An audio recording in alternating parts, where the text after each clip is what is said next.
तीन लगातार जीत और उसके बाद अब हार मिली है, वो भी सीएसके के हाथों मिली है और चेपॉक मिली है। और चेपॉक में देखिए हमेशा येलो समंदर आपको नजर आता है, इतना फैंस आते हैं देखने के लिए, लेकिन आज तो सीएसके ने कमाल कर दिया, धमाल कर दिया, क्योंकि केकेआर की जो मजबूत बैटिंग लाइनअप थी उसको तहस नहस कर दिया। और इस टीम ने, केकेआर ने पहले बैटिंग करते हुए सिर्फ 137 बनाए हैं और 138 का टारगेट था और बड़ी आसानी के साथ ये तो एक तरफा मैच हमें देखने को मिला। अपूर जी हाँ बिल्कुल, और मैं तारीफ करूंगा गेंदबाजों की, सीएसके के गेंदबाजों ने जो बॉलिंग की है, जिस तरह से रोका है केकेआर को, तो वहीं से समझ में आ गया था। पहले ही गेंद पे विकेट ले लिया तुषार देशपांडे ने, तो मतलब वहीं से उन्होंने पूरी ग्रिप बना के रखी मैच में अपनी, और कहीं से भी मौका नहीं दिया केकेआर को बाहर निकलने का अपनी ग्रिप में से। मतलब एक के बाद एक लगातार विकेट गिरते गए और पूरी टीम जो है 137 पे रुक गई, 9 विकेट गिर गए। तो ये मुझे लगता है कि पूरी तरह से एक तरफा मैच रहा, हावी रही पूरी तरह से सीएसके, और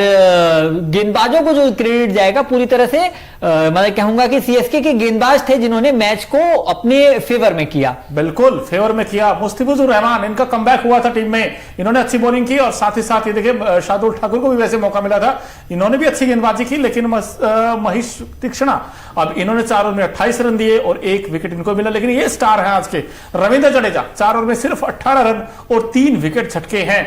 अब बैटिंग की जब बात करते हैं तो वेंकटेश अय्यर सिर्फ 3 रन बना सके। सुनील नारायण जो ओपन करते थे, 1-2 शॉट्स तो अच्छे खेले इन्होंने आते ही, हमें लगा था आज भी यार उसी फॉर्म में है, लेकिन जल्दी आउट हो गए। अंकुरिश रघुवंशी ये बड़ा इंप्रेस कर रहे हैं, बार बार इस मैच में भी 18 में 24 बनाए। इनका क्या किया जाए? अब ये जो अपूर जी बात कर रहे थे कि पहली ही गेंद पर वो अच्छा कैच पकड़ा जडेजा ने वैसे पॉइंट पर, हाँ, वो तुषार देशपांडे की वो गेंद थी। रिंकू सिंह द फिनिशर, आज रिंकू सिंह का बल्ला शांत रहा। अय्यर, अब इन पर सवाल यह है कि 32 में 34 शॉट तो अच्छा मिल गया था, रसल भी जल्दी आउट हो गए 10 में 10 बनाकर। लेकिन दोस्तों सवाल यह है कि 56 बना चुका था तकरीबन 6 ओवर में केकेआर, लेकिन उसके बाद क्या हो गए, टुक टुक टुक टुक स्पिन के जाल में पूरी तरीके से फंसता नजर आए केकेआर के सारे बैट्समैन, और खासकर अय्यर का तो बिल्कुल आज बहुत स्लो खेले हैं अपूर जी। ये 32 में 34 नहीं थी, ये से ये उम्मीद नहीं थी कि मतलब इतना धीरे खेल जाएंगे, वो भी ऐसी सिचुएशन में। और खासतौर से अगर विकेट की बात करें, तुषार देशपांडे ने 3 विकेट लिए और तीनों ही बहुत इंपॉर्टेंट विकेट। पहले ही बॉल पे आपने जो साल्ट है ओपनर है उनका विकेट लिया, इसके अलावा रिंकू सिंह का बहुत इंपॉर्टेंट विकेट है, उन्हें आपने आउट किया, और रशील जो मतलब तूफानी बल्लेबाज है उन्हें आउट किया। मतलब 3 ऐसे विकेट लिए जो अकेला बल्लेबाज मैच के रुख को पलट सकता था, मैच को जिता सकता था। ऐसे 3 विकेट तुषार देशपांडे ने लिए। रविंद्र जडेजा तारीफ करेंगे कि शुरुआती विकेट उन्होंने निकाले, 3 विकेट निकाले शुरुआती। तो मुझे लगता है कि ये 2 गेंदबाज ऐसे थे जिन्होंने मिला जुला के पूरी जो बैटिंग ऑर्डर था केकेआर का उसे तहस नहस कर दिया।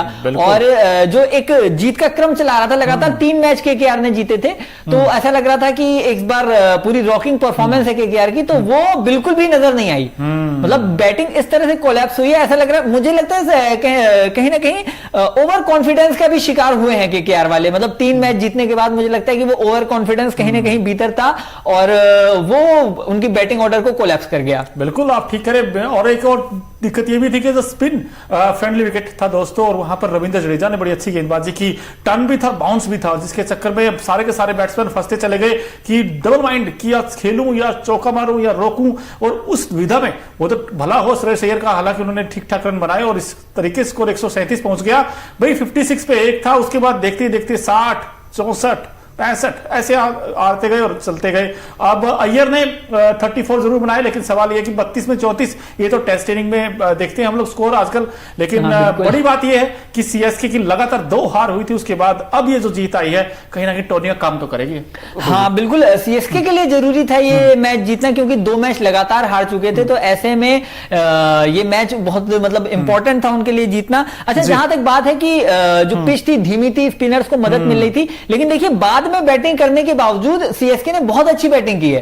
सिर्फ 3 विकेट गंवाए और 141 का टारगेट जो बहुत आसानी से चेज कर लिया। मतलब ऐसा मौका नहीं दिया कि स्पिनर्स हैं और आप बाद में बैटिंग कर रहे हो तो कहीं भी अपने ऊपर डर को हावी होने दिया हो या केकेआर के गेंदबाजों को हावी होने दिया हो।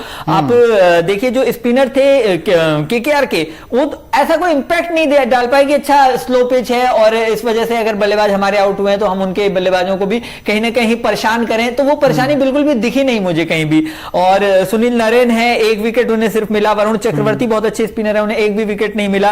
तो मुझे लगता है कि मतलब पिच के धीमे होने का कोई फायदा बहुत ज्यादा केकेआर उठा नहीं पाया। बिल्कुल उठा नहीं पाया, लेकिन जिसने फायदा उठाया उसका नाम सीएसके है, चेन्नई सुपर किंग्स। और चेपॉक में मतलब आज धमाल मचा रहा है इस टीम में। ये मान गए कि घर के शेर हैं सीएसके की टीम, इनसे कोई नहीं बाजी मार सकता। आप देखिए, हमने ये मुकाबला देखा, जल्दी से आपको हम बता देते कि क्या क्या हुआ इस मैच में। सीएसके ने आज पहले टॉस जीता, उसके बाद फील्डिंग करने का फैसला किया और केकेआर ने बैटिंग की। आप फील्ड शॉट जल्दी आउट हो गए आते ही समय। उसके बाद नरेन कुछ देर तक तो रुके, उसके बाद वो भी जल्दी आउट हो गए। एक एक करके अंकुरिश रघुवंशी ने 24 जरूर बनाए 18 गेंदों पर, लेकिन उसके बाद अब यहां असली कहानी स्टार्ट होती है।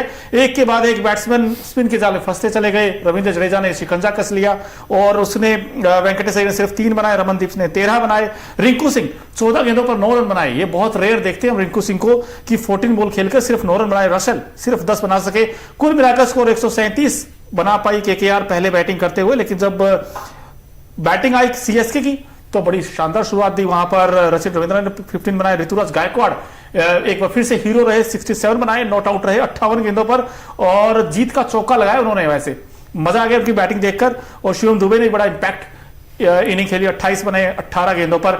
लेकिन जो रविंद्र जडेजा ने पॉइंट पर कैच पकड़ा था अपूर्व जी, बड़ा शानदार कैच था। हाँ, मतलब बिल्कुल तारीफ करनी होगी। मतलब ऐसी जगह पे जब क्रिकेट में कहा जाता है ना कैच विंस द मैच, तो वो इसी तरह के कैचेस के लिए कहा जाता है।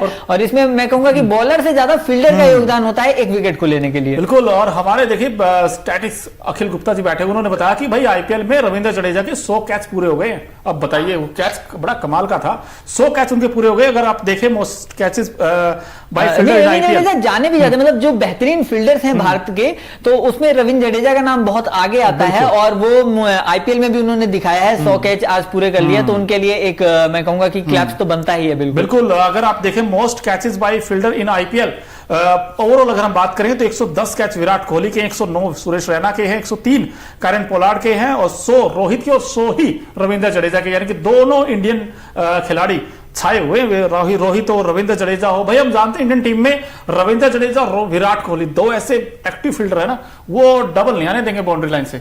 हाँ, लेकिन अगर कल की मैच की बात करें तो विराट कोहली से कैच जरूर छूटा था, तो हाँ नहीं, वो हर फील्डर के साथ, हर खिलाड़ी के साथ हो सकता है। लेकिन जैसे हम जब बात करते हैं कि भारत के बेहतरीन फील्डर, तो मुंह में सबसे पहले जुबान पे नाम आता है विराट कोहली और रविंद्र जडेजा। और कल और आज की तुलना करें तो कल विराट कोहली से एक कैच छूटा जो कि चर्चा का विषय रहा। आज रविंद्र जडेजा ने एक कैच किया है, वो चर्चा का विषय है। लेकिन अपूर्व जी, हमने मैच देखा, इस मैच के बाद रविंद्र जडेजा ने कहा कि I think 138 easily chasable on this wicket, यानी कि 138 तो आसानी के साथ चीज हो जाएगा इस विकेट के ऊपर।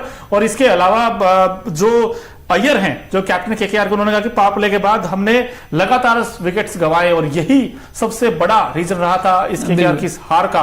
बड़ी हार है दोस्तों, क्योंकि केकेआर, ठीक हम जानते हैं कि भाई ये वो टीम है जो बड़े रन बनाती, 272 बनाए थे इसी टीम ने बनाए थे डीसी के खिलाफ। लेकिन आज इनकी बैटिंग, कहते हैं एक बैकबोन, वो आज कमर से टूट गई है। क्योंकि वहां पर आप देखिए रविंद्र जडेजा थे, तुषार देशपांडे थे। तुषार देशपांडे ने बड़ी अच्छी गेंदबाजी की, तारीफ करनी पड़ेगी। और उन्होंने जो रसल का आउट किया, उसके बाद उन्होंने स्टाइल किया, वो डेविन ब्रावो करते हैं ऐसे ऐसे वो स्टाइल, उस तरीके से वो स्टाइल किया था उन्होंने। तो मजा आ गया तुषार देशपांडे का आंकड़े देखकर, और रविंद्र जडेजा के आप स्क्रीन पर देख भी रहे होंगे।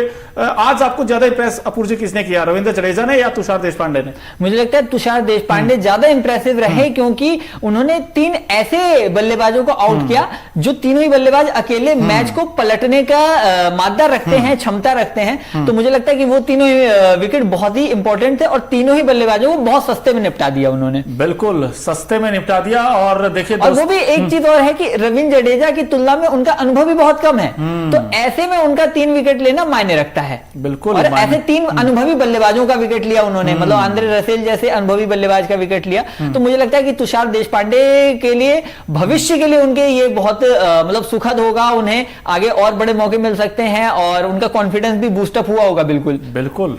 तो देखिए, हमने बहुत कुछ देखा आज मैच में, और एक खिलाड़ी और भी हैं तुषार देशपांडे की हमने तारीफ की अपूर्व जी ने, लेकिन एक खिलाड़ी और भी है जो आज के मैच में दिल जीता सबका और छाए रहे थे आज के मैच में। तो हमारा खास सेगमेंट है Okinawa effective player of the match कौन है, उस पर एक नजर डालते हैं। जैसे ओकिनावा की जो स्कूटी है कोस्ट इफेक्टिव तो है ही है, माइलेज अच्छा देती है और जब आप सफर करते हैं तो बड़ा आनंद आता है सड़क पर। अपूर्व जी, हम कई बार देखते हैं कि हमारे यहाँ अखिल जी होते हैं येलो कलर की लेके आते हैं, तो नजर डालते हैं Okinawa effective player of the match कौन है आज के। ये देखिए, इस खिलाड़ी ने 137 रन पर रोका है, तो उसमें सबसे वाइटल रोल किस खिलाड़ी का है? रविंद्र जडेजा का। 4 ओवर 18 रन 3 विकेट झटके हैं। इकॉनमी तो हमेशा शानदार रहती है। ये खिलाड़ी आज छाया है अपूर्व जी। हाँ बिल्कुल, 3 महत्वपूर्ण विकेट रविंद्र जडेजा ने भी लिए और इकोनॉमी रेट आप देखिए तो उन्होंने 18 रन दिए हैं 4 ओवर में। ऐसा बहुत कम देखने को मिलता है T20 मुकाबलों में। तो मुझे लगता है कि रविंद्र जडेजा बिल्कुल सही जगह पे हैं, इस सही प्लेयर चूज किया गया है।